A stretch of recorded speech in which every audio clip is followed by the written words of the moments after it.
So Sage has launched something called the Sage Marketplace. And essentially what this does is it provides our customers and our partners with a marketplace where they can either search for solutions or place solutions that they want to sell. So partners that have built industry extensions put those onto the marketplace, and then customers will have access to that. This is a trusted marketplace, so nothing that goes on there is not validated or vetted or approved by Sage. And of course, this is allowing us to really focus on our core and develop our API approach. Now I'm going to talk about the UI quickly. So we have delivered a fully responsive user experience. And you may go, yeah, so what? You can flip the iPad horizontally or vertically. Big deal. I can have it like that, or I can have it like this. So what? It goes beyond that, because what we've done is we've made the way that you can deploy the UI significantly easier. So it's about being able to adjust it, hide fields, make fields available that don't require recompiling of screens or complex customizations. It's literally toggling a switch from on or off. So it's very, very simple in terms of how we've done that. We are device agnostic, so we work on pretty much any browser and any device, which is kind of cool. And we're really proud of that. The other thing that we've done is we've got this automated process management. So we have workflows within the application that allow us to do a lot of things. And then we have these sort of process maps that allow us to build bespoke processes. And we're delivering a number of these processes as best practices.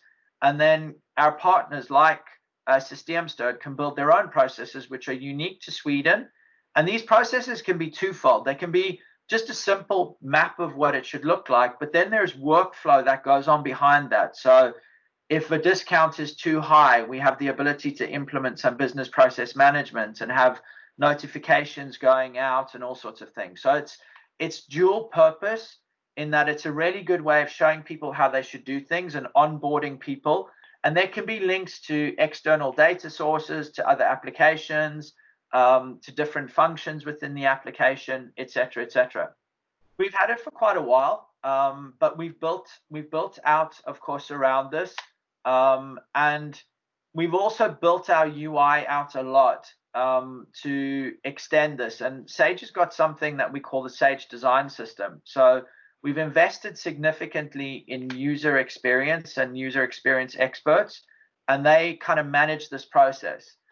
Now, I spoke about the API side of things. We've invested heavily in APIs and API technology. So we've looked at, so we have a multitude of ways of integrating into the system. So we have SOAP web services, which we've had forever, but we've built out 300 different templates around those SOAP web services that allow people to execute the most common business scenarios.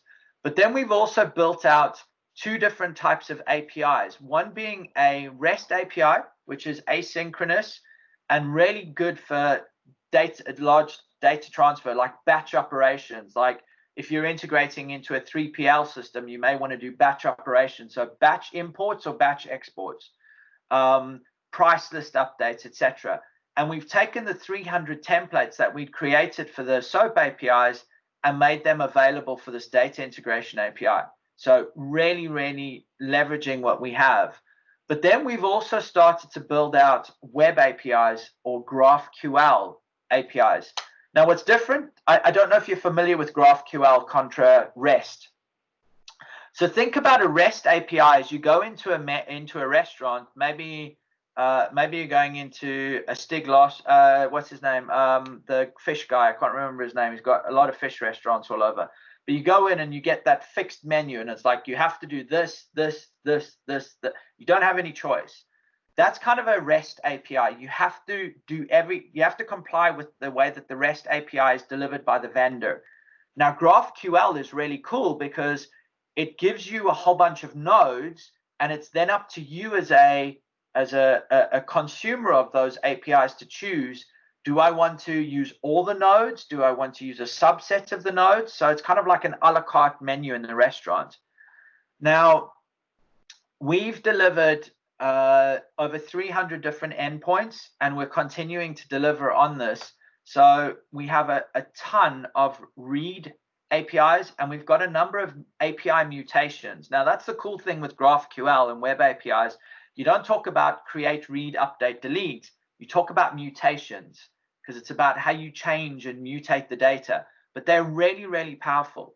The other thing with GraphQL APIs is they're designed to underpin a user experience as well. So it allows us to do a lot of stuff. So we're working on something called an adaptive UI. And this adaptive UI builds on these things, which allows us to give the feeling of being in an application, like a native app on a device, like an iOS app or an Android app. But what it is it's actually a web page that has a native app wrapper around it, so that it can still consume the camera, the QR reader, geolocation capabilities, etc. But it feels like a native app, but it's just triggered through a web page. So it gives you a lot of flexibility in terms of what you can do with that. And of course, it's contextual in terms of how we're delivering the application.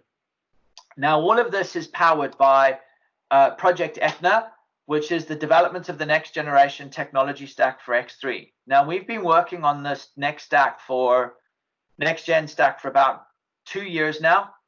We're delivering the first sets of capabilities on that. We've already delivered some of them, but we're delivering in the next quarterly release. And what this does is it allows us to do a lot of things. Number one, it modernizes our dev stack, which is great. We deliver cloud services and extensions, which I told you, we have cloud offerings for X3, both single tenanted and multi-tenanted, but we also see that some of our customers want a little bit of a hybrid approach, where they want some stuff in the cloud and some stuff on premises, and this is going to allow us to do this. Now, why is this so important? Well, this is so important because we're using open source technologies like TypeScript, GraphQL, React, Cucumber, and Node.js to create a new cloud development platform. And we have 3 patents pending on this platform at the moment, which is kind of cool. There's not many technology vendors out there that can say they got 3 technology patents on a single piece of code. But what this does is it allows us to produce business services for deployment into the NPM ecosystem, so the Node Package Manager ecosystem. And it also offers us a low-code / no-code development studio, which is really, really cool. So customers, partners, our own development teams can build out capabilities using almost no code. And if they need to, they've got TypeScript underneath that to code in, which is TypeScript. The reason why we've chosen that is it was an open source technology. There's a significant developer community. It's also backed by Microsoft. They own it, but they haven't taken it away from being an open source tech. They've in fact learned a lot of lessons from some of the mistakes that they made. And we're using NPM as a library, because what we're starting to do is create an open source project for X3 a little bit as well, for some of the things that we're building on, so that all of those partners that are building that really cool IP, instead of having to go through sort of a traditional development lifecycle, they will be able to go through more of an open source lifecycle and put in a push request. And if it lives up to our quality standards, etc., we'll roll it into standard. Otherwise, we'll use NPM for deployment. Now, what this is going to mean for us going forward is that we can offer accelerated deployment. Now, we can deploy a full version of X3 through NPM in about 4 minutes, which is outstanding. We haven't made that publicly available to customers just yet, because we want to work out all the kinks, but it's literally, you type in a command that says access this NPM library, and then you say run NPM deployment, and it basically deploys the application for you. It's very, very clever technology. So it's a new way of us looking to help customers. We're also using this to provision our cloud environments as well, which is kind of cool stuff. The entire platform goes hand in hand with what we built with the ATP, the automated testing platform. As you saw, Cucumber is in both. Now, what I would say is we're using Cucumber to avoid getting into a pickle. there's a little bit of Friday morning humor for you. So the ecosystem and our partners, if you go to developer.sage.com, you can actually see all the API documentation that we've created. And we've done a lot of work around this to build out our API infrastructure so that we can deliver a very, very comprehensive experience for partners and developers and stuff like that. So developer.sage.com is an open resource that people can come in. So you can go here and you can see that I can choose my product, Sage X3. And under Sage X3, you can actually work with all of the different integrations that we have, test them, build them out, work with them, etc. So GraphQL, we've got the overview here. We've got a quick start guide. So you can actually make your first API calls, and there's detailed information about that. And then there are tutorials and guides where we actually give people a tutorial as to how to build an application. So we've done a huge amount of work on this, and it's proven to be really, really positive. And here's an example. You can download the schemas and things like that. So it's a really, really comprehensive developer resource, and we're constantly updating this as we go.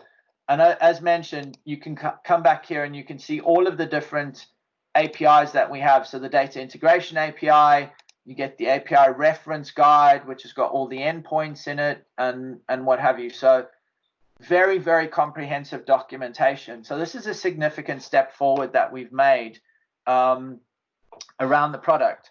So without further ado, let's take a little bit of a look at the product and take a dive into it itself. So what I'm going to do here is I'm going to log into Sage X3.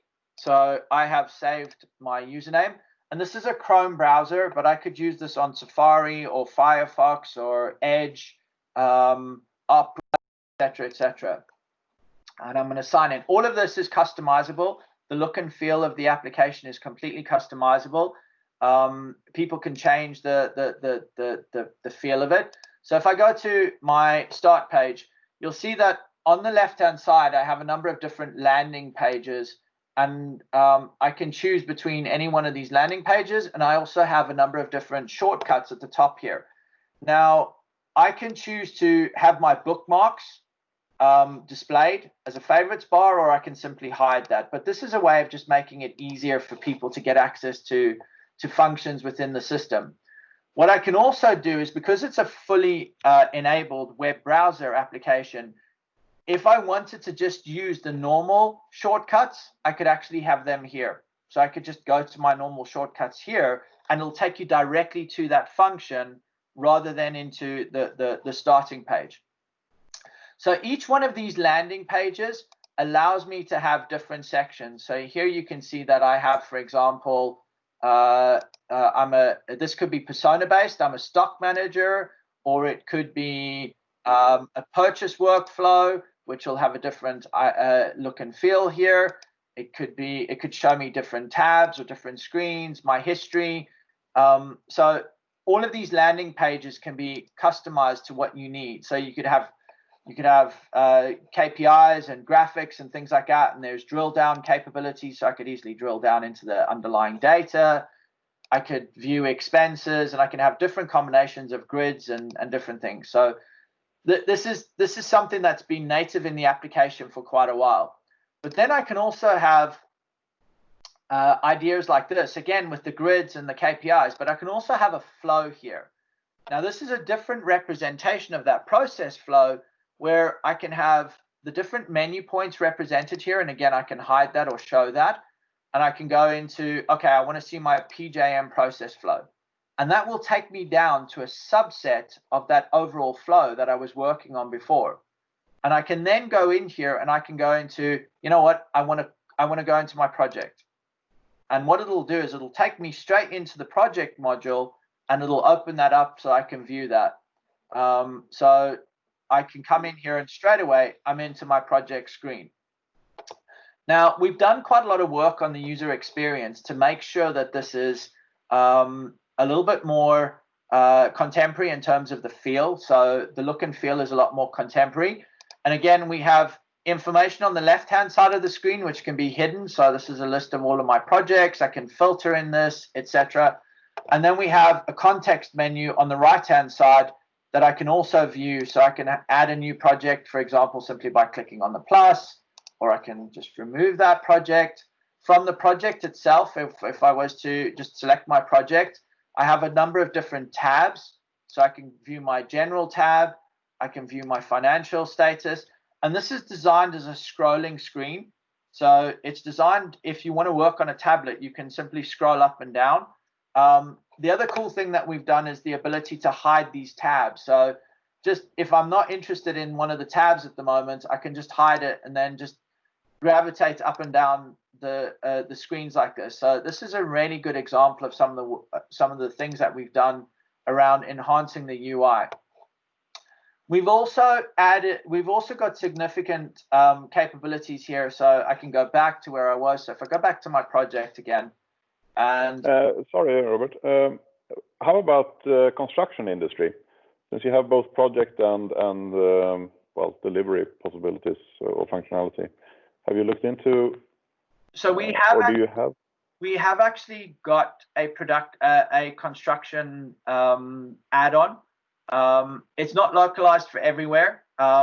It's more focused on commercial construction. It does things like bid and tender management, etc. But it's mainly used in countries like in countries in the Middle East, where there's a huge amount of construction going on there, and we have a lot of expertise in that space. We've not had a huge amount of interest for that in other countries, to be honest. It's certainly something that we have and we could look at, but it's not something that we've seen a lot of interest in, but it's definitely something that we could look at. On the UI, we have the ability to pin the top part of the screen, so almost have like a header. So as I'm scrolling, I've pinned my project here, so I can, if I wanted to be floating or if I wanted to pin, and then easily move between the different tabs.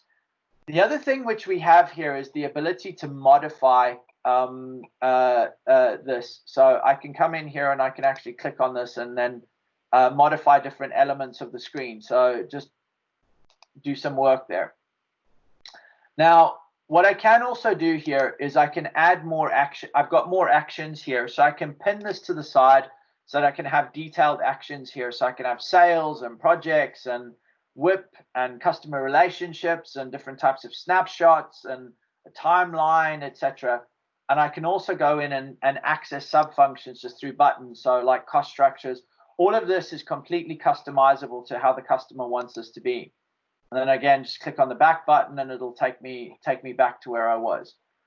The other thing that I can do is I mentioned the ability that we have to be able to customize the screens. So we've got the attachments, the comments, and the ability to export things and all sorts of stuff. We can also come in and customize the screen. So if I go up here, you can see I've got a little thing that says Sage, and I can then customize the page. So there are standard page layouts, but I can also customize this.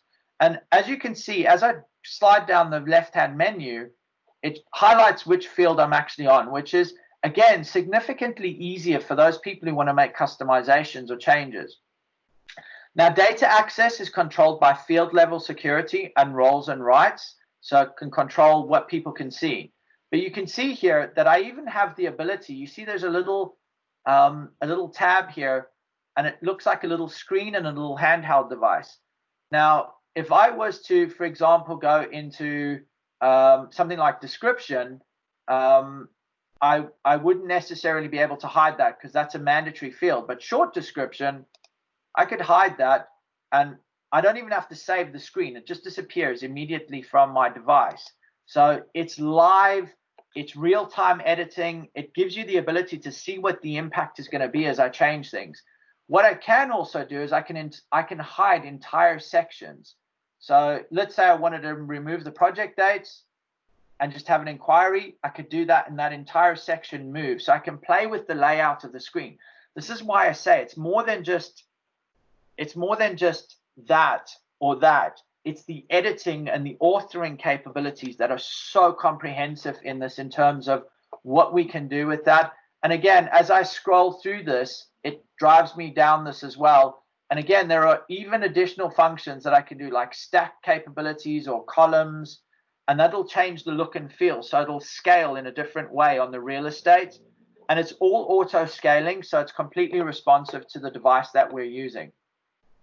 Now I can revert or refresh or restore it to the default layout. If I restore it, if I had made some changes, it'll always restore to the default layout, and I can then save it or close it or whatever needs to be done. So the UI is very, very configurable from a user perspective. Again, I can easily favorite a page so that it lands on either my favorites bar or in my menu here. So I can just click on remove from bookmarks or just add it to my bookmarks.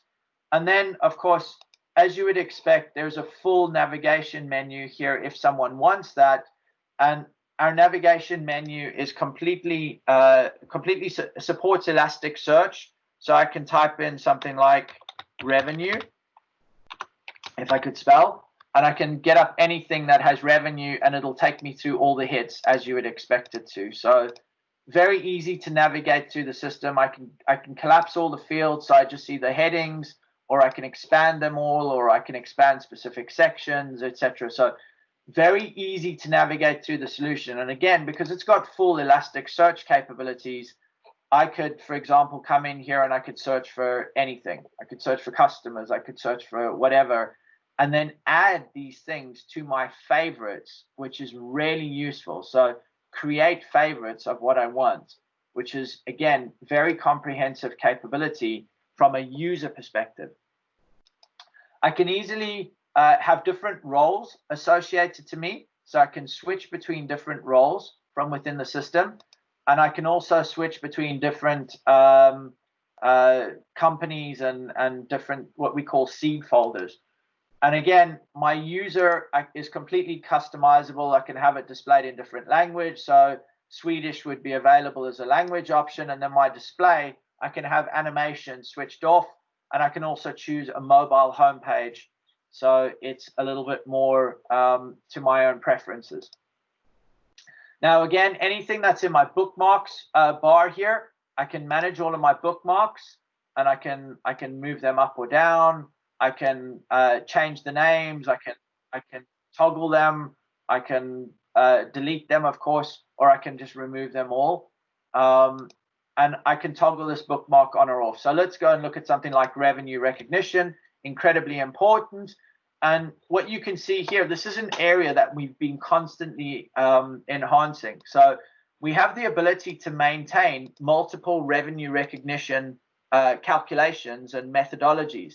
But what we've done is we've made this so that all of these representations can be customized. So I can choose how I want this to be viewed.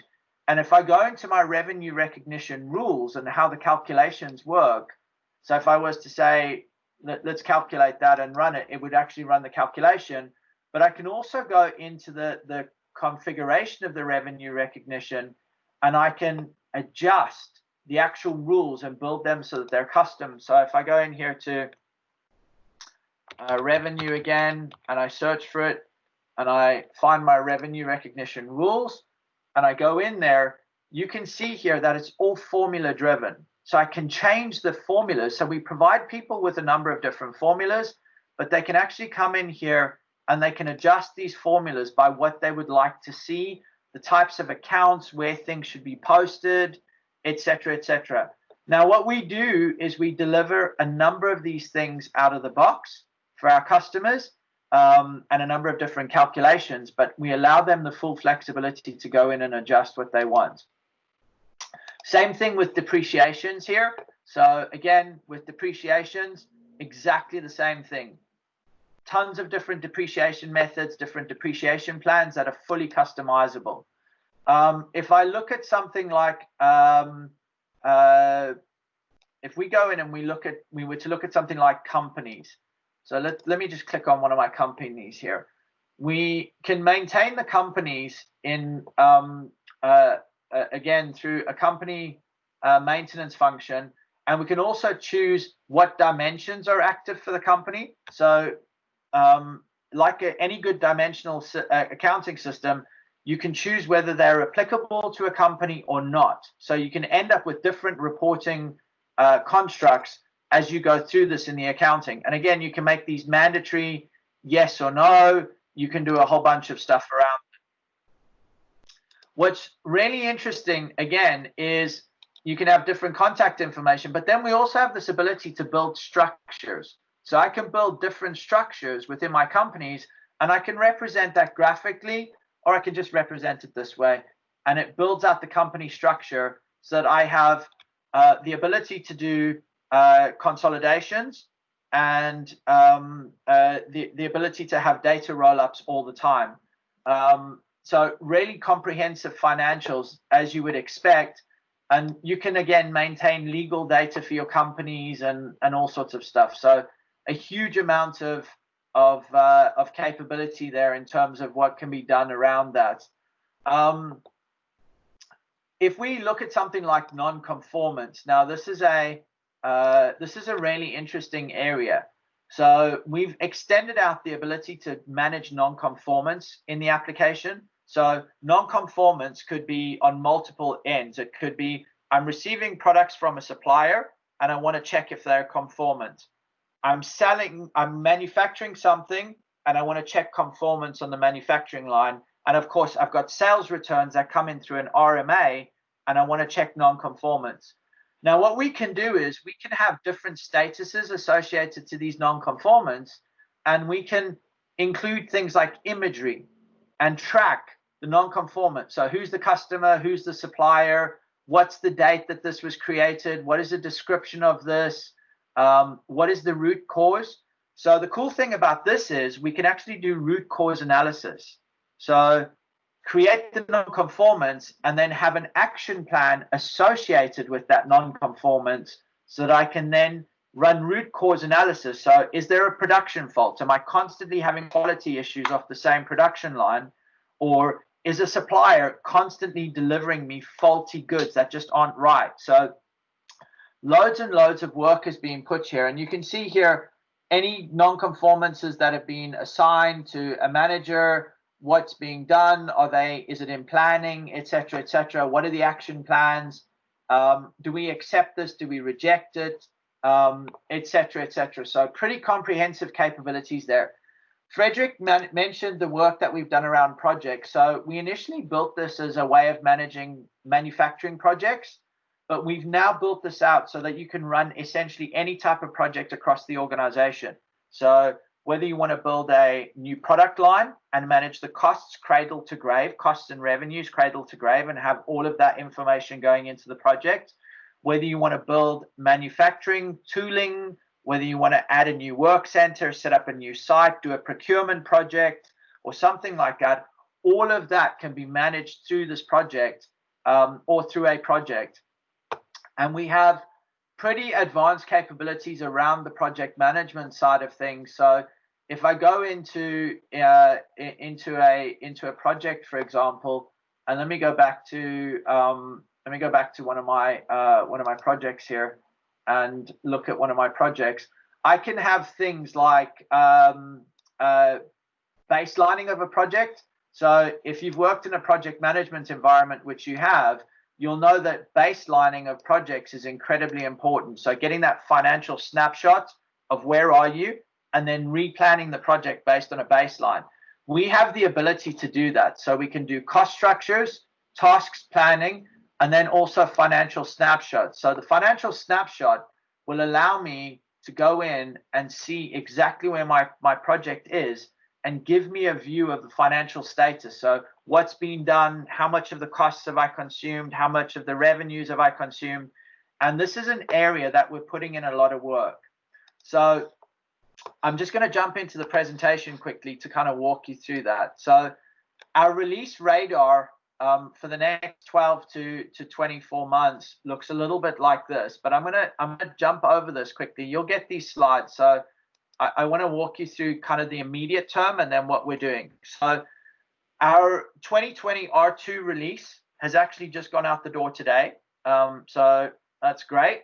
And as part of that, we've added in milestone billing for projects. So a huge amount of work has gone into that area. and new revenue recognition capabilities, which again tie into projects around enhanced posting and accruals. And the other thing that we've done is on the multi-company side of things, and you'll see multi-company is one of the things that we're really focused on.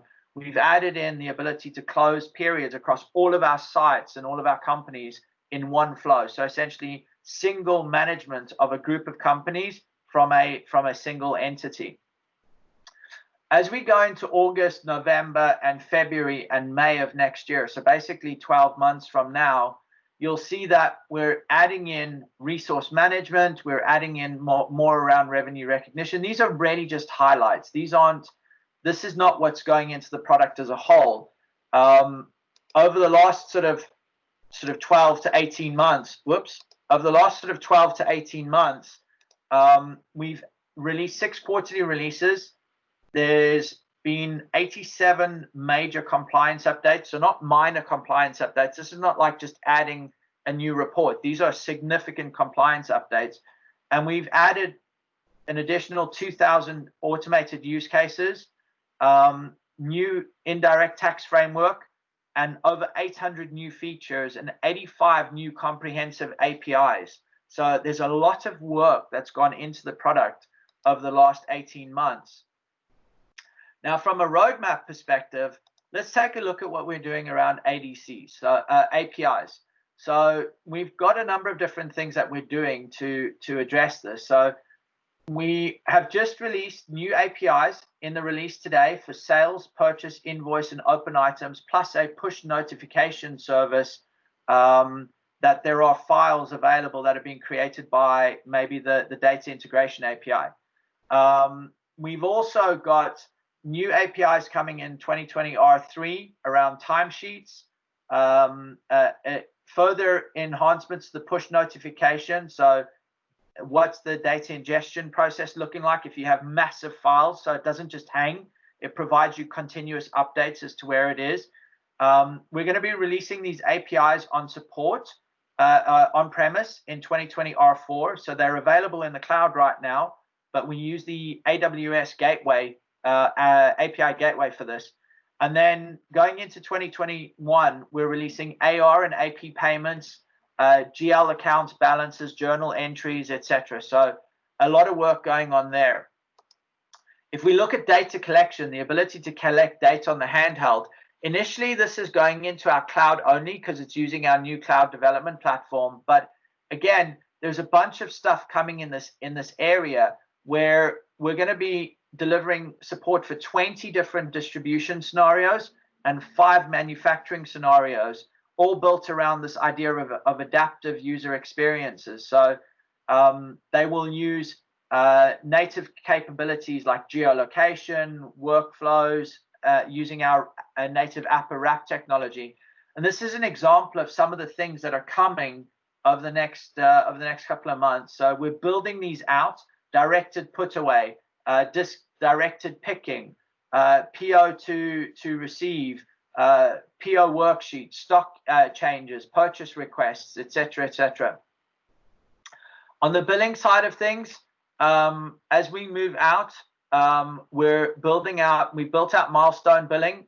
We've got billing center and progress billing and time billing coming in 2020 R1. So that's on the horizon. And then from a compliance perspective, there on our VAT framework, we've got a whole bunch of stuff coming in this space that looks at VAT entity management, VAT box management, so the ability to track VAT boxes, VAT returns, advanced controls on the returns so that you can have adjustments, electronic submissions, etc., etc. So the roadmap has got a lot of stuff on it, and it's pretty comprehensive in terms of what we're doing. But I just wanted to pull out a couple of highlights for you. Now, the other thing that we're focusing on is a new cloud service around resources and the ability to be able to manage resources. And the reason why we're doing this around resource management over here and making this a cloud service is because it's going to work across all of these domains. So do I have the right machine to manufacture something? Do I have the right person or operator to operate that machine. So this is going to have things like skills management, utilization, capabilities management, etc. And it's going to be a capabilities matrix. So if I've got the right people and the right machines, then I can do the job. If I don't have the right machine available, but I've got the right people, how do I free up that machinery to be able to do that? And that's going to go across distribution, manufacturing, projects. So it's going to be all across the entire system. And it's even going to go into contracts and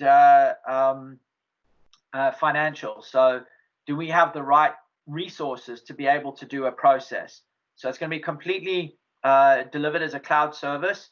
And it's something that we're working on right now, actually building out right now. The data collection stuff is something that's been asked for. We've had it for a while, but we're reworking it and building it on this new technology. And then, of course, the new capabilities around formulations, recipe management, advanced quality, all to support our deepening of our capabilities around process and discrete manufacturing. So I know that's been a lot in a very short amount of time. So first of all, thank you for taking the time.